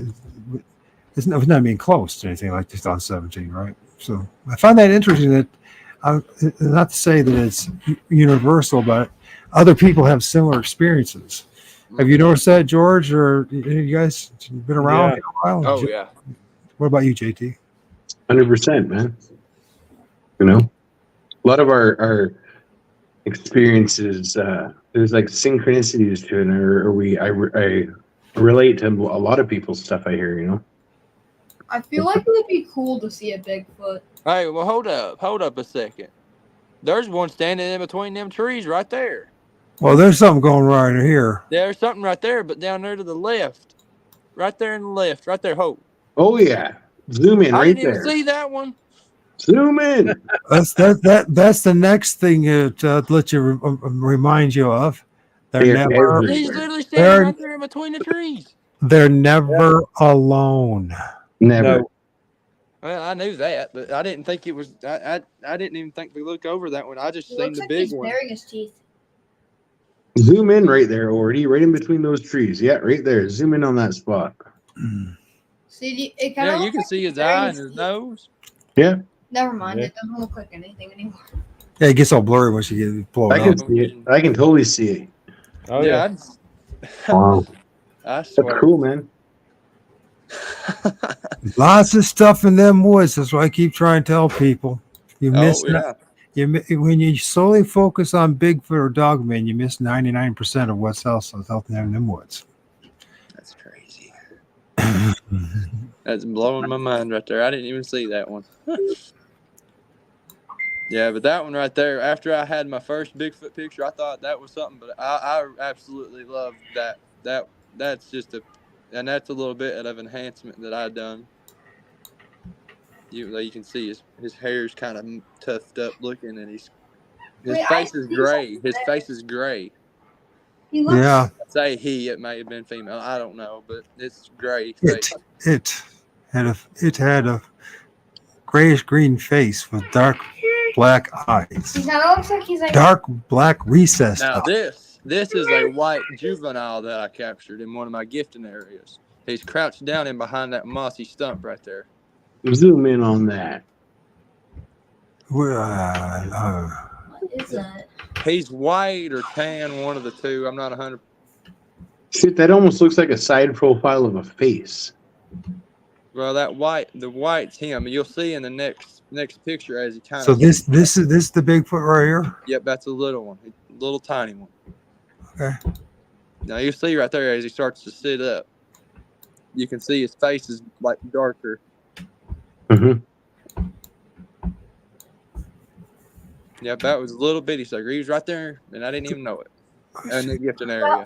That one. Oh, is this the face right here? last one Yep, was- that's that dark. The dark Right spot there. right there. Yep, Yeah, that the dark spot. part. That's the eyes. Yeah. Mm, No, they're right No. beside each other. They're literally right beside each other. I see it. Mm-hmm. Is that the head right here? Just the black part. Just the whole black part, like all that little spot there. all that black spot right there is his face, and then the tan around it is his body outline. Eyes, mouth right here. No, not that. That's I the see. stump. I know what he's saying. I can see it. Okay, That's my the stump. my apologies. No, you're good. Like I always say, what do I say, JT? We all think. I don't know the exact words, but we all do see things differently. That's for We sure. all see Yeah. things differently. That's what it comes out to. Just can't take any of it personally. You know what I mean? No. That's a X or a whatever you want. At first, initially, I thought it was an X, but then I got to looking at it. I was like, that's a dang on A. Oh yeah, look at that. They Yeah, put them on sideways too. I'd say Yeah. it's me. it's definitely that shocked me whenever I found that, because that's what I was trying to find, and eventually I found one. So I found that on December 31st. What do you think the A stands for? I don't know. I initially seen the X. I didn't pay attention to the A. That's an arch right there. Is it pinned down by a tree break? That is broken from a totally different area and placed, and it's holding that arch in. And that arch is stuffed up under another log. Interesting. I've seen that actually multiple times up here. There's a place we went called Tree Break Alley, and it was like that everywhere. The trees were bent over, and then there'd be a tree break that was broken and pinning down the bent tree. This one is from December 19th or the 20th. This was a day that I captured one of the Dogman as well. This is actually the Sasquatch that was close to that Dogman. See, this would be nice when the guest would have a computer so they could be pointing this stuff out instead of having me guess this stuff. You know what I mean? You can't take it personally, right? Right. You're the one that's looking at. Plus, as you can tell, every time it's transferred from one platform to another, or from one device to another, it changes it up. You lose integrity from it. So. Mm-hmm. So what? That was another Bigfoot. Yeah. Now, are you when you're taking these? Are these mostly just you taking pictures and finding them after? Those are that's videos from a backpack. Okay. Shooting backwards. Yep. Okay. That's what's behind me. You know, it's like that's what I discovered in 2017, and this is how synchronicity works. I started doing it because I couldn't see anything with my camera, right? Because the glare of the sun and everything, I couldn't see anything, and so I just started filming the side and my back. And I'm not making this up. Literally within a month, less than a month, I ended up discovering Scott Carpenter. We ended up started talking, did several shows together in 2017 and 18. He was talking about that for a while, about shooting from behind and side. And I'm like, well, I'll be damned. That's how synchronicity works, huh? Well, that's how I started doing this. I looked up Bigfoot research in East Tennessee, and sure enough, Scott Carpenter's name showed up, and it all took off after that. I wish I could have met him before he passed away. Scott was he was a good man. Yeah, he was a nice man. Yeah, those are the me and him we didn't agree on a lot of things, but except it didn't really matter. Those are the twist breaks. It doesn't even matter, Those are the twist breaks that I found right before I had my Dogman encounter. Tree breaks and a twist. Is that one there? So what's this big arch tree? Just a bent over tree? That's a twist break. That big one's a twist too. Yeah. Wow. Is that one twisted as well? Yeah, it was twisted too. Oh wow. There's like 3 or 4 different twist breaks right in that area. And this is the same area that you got the picture of the Dogman? No. This is a new area. This is where I had my recent Dogman encounter, and I got zapped. I think that's a juvenile. I think the juvenile's done that because that's a structure. Yeah, I think juveniles done it because it was just awfully small. You know, you think they do bigger ones if they were adults. So I think juveniles made that one. What are we talking about, O.R.D? If you're if an adult Sasquatch, you can do small and big ones, so you can't Well, just make an assumption. You know what I mean? Well, yeah. You know what I mean? I mean, Yeah. if they can make a big one, they can make a small one. Yeah. Simple as that, right? Yep. And so, well, of course, you know my opinion about this, and I bring it up every time about these tree structures. And see, no one's ever claimed, or I don't know. Did you gentlemen know anybody's ever seen a Bigfoot make a tree structure? No. No, none of us do. So we're making assumptions again. We don't know if this is strictly Bigfoot making this. I'm not saying the Bigfoot's not making it, but what I am saying is we don't know if definitively that Bigfoot did make that. This goes back to my argument that 99% of what we're dealing with is not Bigfoot, potentially. And when you start filming stuff and having encounters with things, you start like, you know what? Just like George, he's got that book of monsters. There's a whole bunch of stories, a whole bunch of different things, and there's a reason for it because there's a whole bunch of different things out there. Yeah, right. And I'm just bringing up the obvious because it's like one of the things that we're doing in the Bigfoot community and Bigfoot researchers is we're shooting ourselves in the foot by claiming this Bigfoot made it. Well, that makes sense. When we don't know 100%, and listen, all you have to do is just have somebody who does a little bit of critical thinking. He's going to ask the same question, right? Oh yeah. And if we want other people to take us seriously, then we have to be as honest as possible with what we have to present to people, right? I mean, do we agree with that? Oh yeah. So that's all I'm bringing up. And I'm not saying that Bigfoot did make that. I'm just saying you don't know. We don't know. Exactly. Yeah. Yeah. Something other than human. Yeah.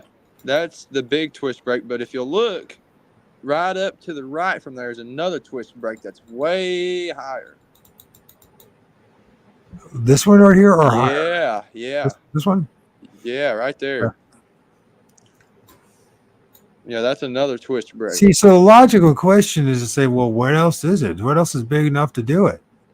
Well, that's a damn good question. Yeah. But then again, you know what? Like I said, they're never alone. When I say they're never alone, I'm not just saying there's other Sasquatch. There's always other entities around these things. Yes. And so is it solely Bigfoot that's doing that? That's the only question I'm asking. And if we're filming other things around these things and people are having similar encounters as me and experienced other things that have been around these things that aren't Bigfoot, then God knows what's actually doing this stuff. You know what I mean? It could be a host of things that do it for whatever reasons, or it's just I suppose it's shocking. George, how long have you been doing this? I've been researching for about a little over 10 years. So 10 years. And JT, he's been doing it about the same time as Harley. So combined all together, I've been doing Sasquatch stuff for years, but I really got into it in 2020 for sure. Sure, right. So it's at the same time, right? And so the thing is and then you look at the old timers and you listen to guys like John Keel or Ivan T. Sanderson and all these other guys, and you read their stuff and you start realizing there's a whole bunch of high strangeness here, and we just don't know what the hell we're dealing with I would say the vast majority of the time we don't know what we're dealing with. Oh, I agree. There's no such thing as an expert in this field. Exactly. Yeah. So it's always, to me, what is doing that? Why are they doing that? What is, it's first, because everyone else says it's Bigfoot, therefore we say it's Bigfoot until you start realizing, well, I don't know. The only reason I would say Bigfoot is because of the strength it took to do it. Mm-hmm. And the height of it. Mm-hmm. It ain't easy breaking a big tree or bending it like that. No, those big rocks right there, for that matter. Somebody told me, I posted those in my group, and I was like, "Oh, hiker's done it." Those are pretty good sized rocks. Was there a trail there by chance? No trail near it? I was off the main trail about a mile or two. Okay. Little rock stack, yeah, I can see that. And The there was Indians do another. the There was same another thing. one. There was another one about 20 feet away from it. That one right there. Very Okay. The That Indians used tree. to stack rocks as markers. Yeah, and the Indians did that. Here's another thing too. Indians also did something else. They used to make what we call teepee structures. And why did they do that? Because when they were migrating through the seasons, instead of carrying all those damn long poles everywhere, they leave them in designated spots. And they also made X structures and tree leans to markers, natural markers. Not all Indians did that. So the Cherokee didn't have teepees. They actually had regular homes. Yeah, they Cherokee. They had, built structures to live in instead of teepees. Right, but still, there were still plenty of people that were migrating back and forth. So you can't. Right. It's just like the Algonquin. You see Algonquin. There's multiple tribes that are in that, right? Algonquin, so it could be the Ojibwe, like just And so, which is where I have in my. And I'm just saying, you know, there's enough evidence that that's exactly what they were doing. So, I agree. So then, and I'm just going to throw it out there, not saying that I have the answer, but then it's like, okay, we know that humans used to do this, and something now is doing it, and always has been doing it. Is there a human connection that's beyond flesh and blood? Mm-hmm. Oh, I agree. Mm-hmm. It's interesting. I mean, when you get into the stuff, you're like, what the hell is going on? That's the honest truth about it. What the yeah, heck is going on? that's a asterisk that I found. That was recent. Like they were still alive. You can tell from the roots and like the stumps there. They were just broken and snapped off and made into that. Interesting.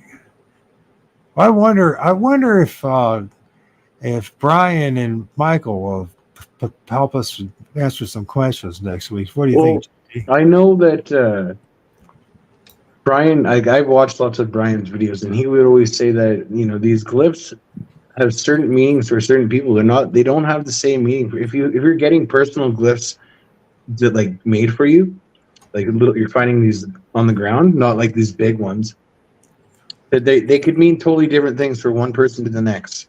You know, it's a personal thing with the Sasquatch. If they're actually making these little glyphs for you, then you have to figure that out. Yeah, they've been doing that with me Because an A glyph for me could mean totally different than what the A means for you. I would make high out of the sticks, you know, and they would interact with it and change it around and move it. Well, Harley, here that's the Dogman. You definitely seem to film something here. Well, I thought that was a Bigfoot. That's a Dogman. You think it's Dogman? Mm-hmm. What do you think it is, George? I'm leaning towards Dogman because it looks like it has sharp ears. Yeah. Okay. Well, it may be a Dogman. I thought it was a Bigfoot. Look at those ears. I didn't think that was ears. I thought that was just leaves around its head. Well, I might be wrong. I'm half blind. There you go. We get old now. There's a reason why we have glasses, isn't it? Yes, sir. I know one thing. You sure looks like you filmed something, whatever it is. Yeah. What was going on? Did you notice that when you filmed it? No, I was hiking back down the trail, and it just appeared right there. It leaned down. Yeah, this was a good one. Yeah, this one's one of my other favorites. He's literally like laying there flat on the ground.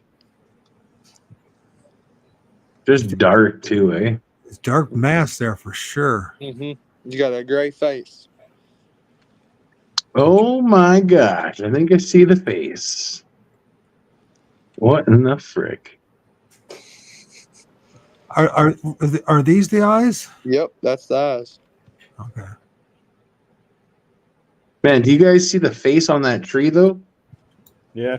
Dead center. It's like staring right at us. Dead center.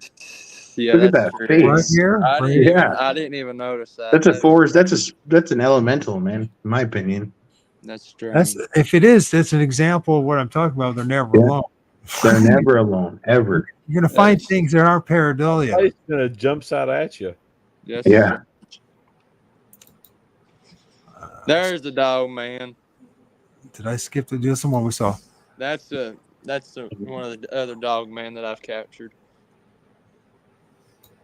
It looks like he's got something little hitchhiking on his shoulder. I don't know what that is. It's like a little tiny something hitchhiking on his shoulder. Yeah, I filmed a lot of these things, and it's really weird. Like Dogman or Bigfoot, they'll have like this little character. Like a lot of times they look like they got glasses on too, right? Like Mr. Magoo with glasses or something. Well, look at the Sasquatch I got, or that Lee got like last weekend or whatever. It looks like he's wearing shades almost.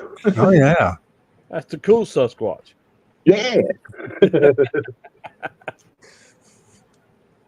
None of it makes any sense, man. No. I talked to somebody recently who had their glasses taken away and then brought back. I forget who it was, but yeah. So the Sasquatch literally took their glasses. So who's to say you won't see one with a pair of glasses on? Well, actually, right above my head, there is a juvenile one that it looks like it's got glasses. You guys can't see that, but you go to my channel or go my Facebook page and pay a little attention to it, you'll see it. It's like, yeah, looks like it's wearing glasses, and it's manifesting out of a dang tree. That's crazy. There it is. There it is. That's the money shot right there. That is not a Sasquatch. Because initially, whenever I first seen it, I thought it was a Sasquatch. But then I zoomed in and looked. Nope. That is a upright canine. The next one's zoomed in, and I enhanced it a little bit. You can make out its outline a bit better. Yeah, maybe it'll help. I can't see it, bro. Let's say it's not there. You got to zoom in better to see it. There it is. Is that the same one? That's the same one zoomed in. Yeah, it's a Dogman. What the heck's going on here? I hit the wrong button. You going to bed, Chase?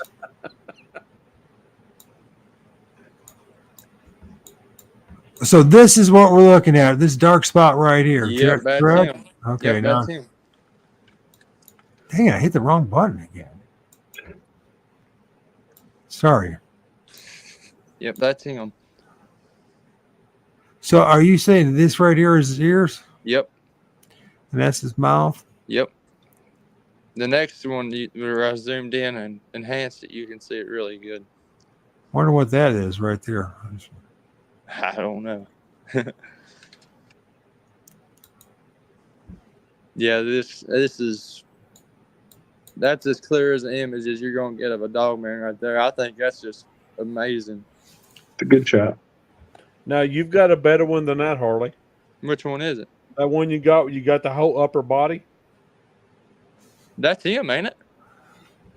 No, JT actually has a really good limbs are off to the side like this. He's standing behind those crooked limbs. You just showed it to me the other day. Oh yeah, that one. Yeah. I didn't see. That's the best one I've seen. You've got. Well, that one. Well, is good too, you've only started, and I guarantee you, the more you do this, and the more you kind of fine tune yourself and everything, the better the image is going to show. Oh yeah, 100%. I'm not done. I'm just getting started. So, but the image are just part of the package, and the experience is what your encounters. You shared one with George. That's something that you guys should value because there's not too many of us to get that opportunity. If we do get the opportunity, the other person decides they don't want nothing to do with it. You know what I mean? I was lucky. I was lucky to have good friends with me, especially Harley. Yep, it was special. Very special moment for sure. Well, gentlemen, J-Max in the room, guys. J-Mac. We got J-Mac in the room. We should bring him up. He'll let him diagnose these images. Definitely. Oh yeah, if you're right here, if you look at this one in my coverage, pay attention to this one right here. This juvenile Bigfoot. It looks like he's wearing glasses. You go to my go to my Facebook page or whatever and pay a close look. Yeah, absolutely. And this another one that there's a juvenile that's holding on to its whatever that thing is. I guess they call it Bigfoot. And then there's another one. That's an amazing shot, man. I love that one in the middle. And I also filmed what it looks like what people call a Wendigo, and it did nothing to me. It did absolutely nothing to me. So, my God. Part of the selling this whole thing is the scary stories, as we know. So, and it must be mature a little bit about that. I think that's my opinion after this time. And I've talked to old timers who say the same thing. After a little bit of time, you realize a lot of those scary stories are nothing more than scary stories. Yeah. Yep. And that's all they are. So, and many of researchers still walking out of the woods with nothing happening to them. Isn't that amazing? Hey, y'all ain't gonna believe this. There was just a knock. Oh, nothing surprises me. Absolutely nothing surprises. So this is my. There was literally a knock just now. Before we wind up down here, I just want to remind people again. There is I'm gonna have to talk with you, Harley. I'm gonna have to talk to you after. You know, Harley's Facebook group, Bigfoot Reports and Data. So don't forget about subscribing to it. Let's build that up. Build up mine too. I only have like 20. I don't want to have right now. I just made it today, so can't complain too much. that's good for one day. And this is Harley's. But let's don't forget about George. And if George is willing to come back, we'll make we'll set a time in the next couple months to have him come back, and we'll. Sure.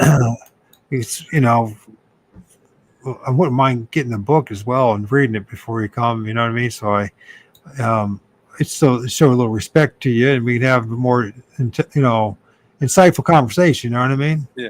Well, I wrote the book for podcasters. Pardon me? Of course. He wrote for us. Yeah, I wrote so you'd have a reference guide. Perfect. It's running about. When I looked at it, it's running about $20 on Amazon, something like that. $25. A little less than 15. Is it less than 50? Yeah, and it's 300 and something pages. And that's George when he was younger and a little more in shape, not so old. Yeah, not so much gray. You know, I can say that because we're basically we are the same age. Well, the problem is my head's outgrowing my hair. I know, isn't it? It's just son of a gun. I just felt my pockets and look, 4 lighters. Oh my god! Are you? Where do you think happened? What was it? So, who did it? Anyways, gentlemen, who did it? Harley has a podcast too. Me and Harley has a podcast along with our friends. It's called NCI. Okay, what's that for? Yeah, that's right. I forgot all about that. It's right there. It's North Carolina Investigate. Yep. And we're like you guys. We talk about everything. Everything. So when are you guys on? Ours is pre-recorded, so if it's out there, we got it on Spotify, and you can just listen to them as you want to. Mm-hmm. Oh, how long you guys been doing that? We just started it. December. We just started not that long ago. We've got 6-8 episodes on there. Mm-hmm. Yep. So basically in the same boat here. Okay, so, I'll both start new podcast or live show. So that's awesome, gentlemen. Yeah, maybe we can come on and share our experiences with you guys. Well, there you go. That's great. Yeah. We'd love to have that. Yeah, absolutely. Yeah. Anytime you want to invite me, I'll talk to anybody. As you know, JT, right? It's hard to keep my mouth shut. I can't go on. So. Well, I tell you what, you guys get with Harley. Let Harley set it up. Yeah, I'll get with Eric and we'll get her set up. Yeah, absolutely. It's up to you guys, man. I'm not going to push. We'd love to have y'all. Yeah, we really would. We like having guests on that just be yourself. Oh yeah, we are we're bull crap kind of people. We just kind of laugh, cut up, and tell the truth. I get jittery, so just beware. You already know jittery. That. You get jittery, and in time you'll realize it's nothing more than just talking. That's all it is. Yeah. The biggest thing. He's jittery all the time. It don't matter. That's what I heard. That's what you say, George. He's a young buck, you know. He's a 6'6" spaz, is what you're saying, huh? Yeah, he's a freaking Sasquatch over here, man. Jeez. Plus, he's 23, so my gosh, you got to give the guy credit. And you know what? It's 23 to end up having the encounters he's had so far. What a journey you might have ahead of you, man. Oh, it's just beginning, my friend. Yeah, just beginning. It'll be interesting if we're still, walking around this place. I was going to say something else, but I'll hold my tongue. Maybe in a decade to see where you're at. Oh yeah, absolutely. I'm looking forward to it. Should we make a bet? Heads or tails whether he continues this next decade? I already know the answer to that. It's going to be yes. There you go. Right. Well, that should be interesting, man. It's an interesting ride. Yeah. It is. You know, I mean, and I know how you feel, George and JT, but it's like you better do this because you have a drive and a passion for it. Because that's all you're going to get. The amount of money I spend doing is just the amount of money I spend, JT as well, of course, just to have this conversation with you guys is outrageous. Oh, I believe it. It is outrageous. It really is. I'm like, man, I can Worth it though. Yeah, well, you know, that's one of the problems I noticed that we're having, you know. It's like there's not like you can just hang out with your neighbors and do this stuff, right? You'd be lucky if you got a neighbor who even want to do this stuff, right? Or even talk to you about it.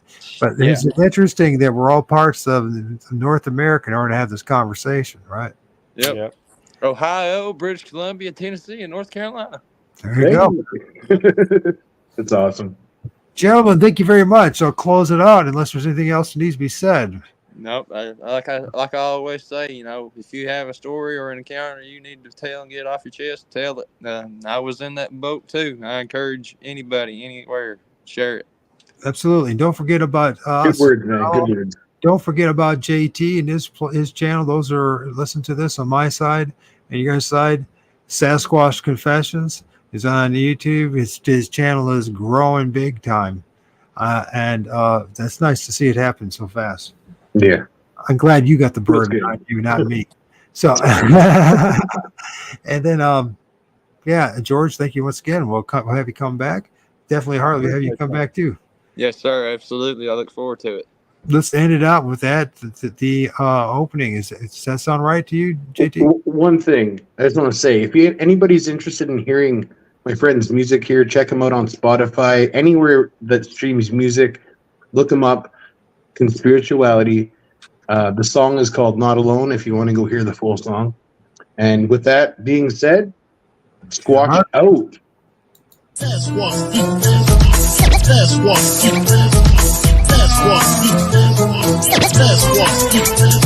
Put together a little extra and I make the class watch. Pacific Northwest, where we're blessed with Sasquatch. Like in the Himalayas, the abominable snowman, known to have strength more phenomenal than Conan. Discovered evidence of this endangered species. Footprints, hair samples, even stranger feces. Put a bad taste in your mouth like a glass of scotch. Some say it smells worse than an ass or crotch. In British Columbia, they're more than legendary, even though the skeptics claim he's imaginary. Eyewitness accounts that attract attention, while others can't decide if it's a fact or fiction. Is there an ounce of truth? I don't pretend to know. I'm searching for the proof, whether friend or foe. Got his own erotic novel, getting naked with ladies. What's the missing 411? Ask David Pallades. There's things that are not known. There's things that can't be known. There's things that won't be known. It's okay, you're not alone. There's things that are not known. There's things that won't be known. There's things that can't be known. It's okay, we're not